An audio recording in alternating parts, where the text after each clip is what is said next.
What happens when power, money, and ego collide? This is not just a story about a man.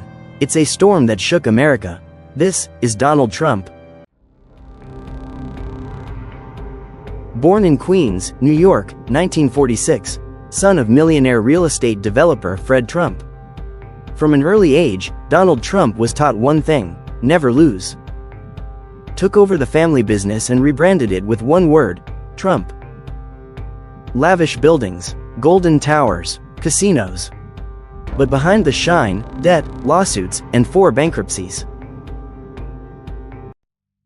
Every empire hides its cracks. In the 2000s, Trump reinvents himself as a TV star in The Apprentice.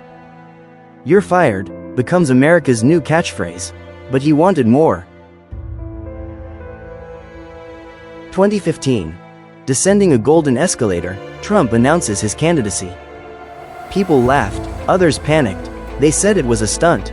They were wrong. So says Donald Trump in one of his speeches. Controversial speeches, divisive words, but something changed. Never, ever quit. Never quit. I don't know if it's an ability or if you have it, just you can't quit. And I've seen people quitting. And if they would have held out longer, they would have been successful. I've seen it so much. I've seen some of the most brilliant people in the world that never made it because they were quitters. They were just quitters. They would quit. They just couldn't take it. They couldn't, whatever. One of the things about loving what you do is that it's not work, and therefore you don't quit automatically. It's a lot easier not to quit. But you can never give up. Now, you have to also have flexibility, though. You can't necessarily say, I'm never giving up, and you got to be able to weave and bob. You don't have to go through a concrete wall when you can go over it or around it or under it or something. You have to have flexibility. You have to always be able to change course a little bit, maybe always with that same goal, but don't quit. Millions followed him. In 2016, Trump defeats Hillary Clinton, against all odds. America had just elected its most unpredictable president ever.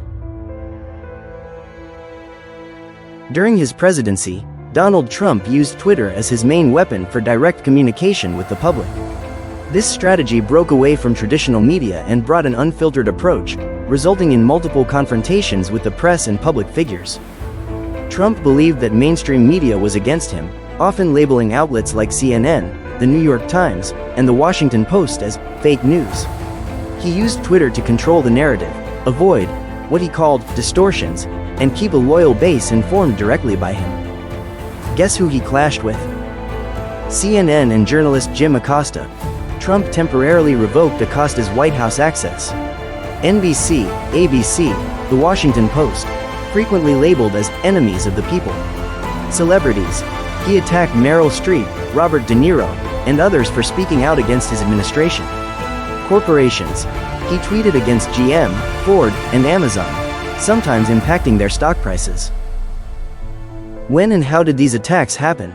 They started even before his inauguration in 2016 and continued throughout his term. A striking example. In 2018, after CNN criticism, Trump tweeted, "The fake news media is not my enemy, it is the enemy of the American people." In another case, he tweeted an edited video of himself wrestling a figure with the CNN logo over their head. As impact of this behavior created a polarized environment between supporters and critics.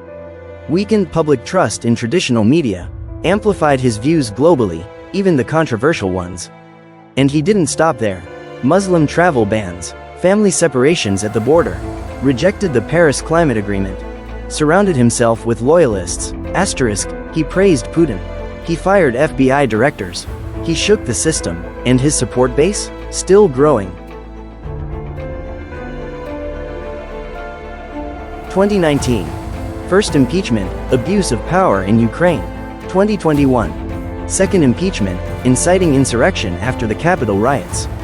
No other US president had ever faced this twice. He wasn't just fighting the system, he was breaking it. Acquitted both times, untouchable.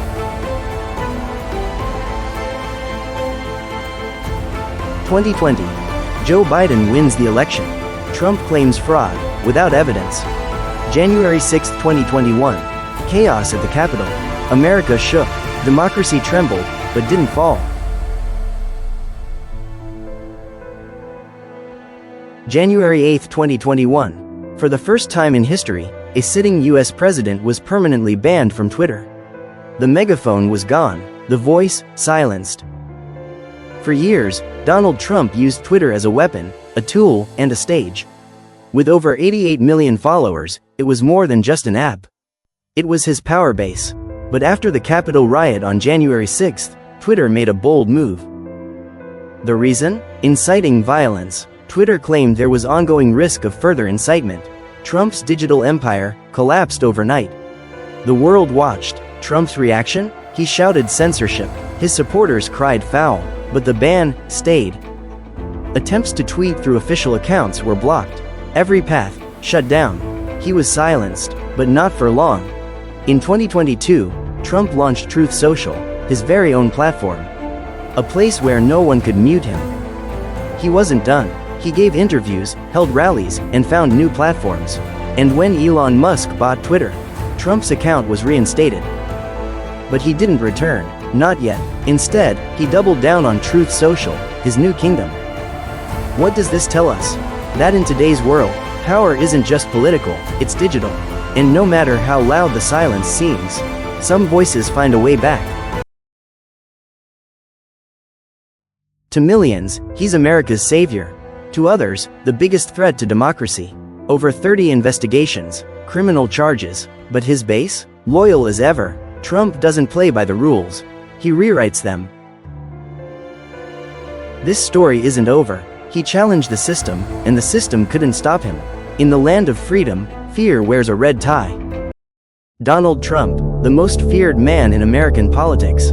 Don't forget to subscribe, like, comment, and share a lot.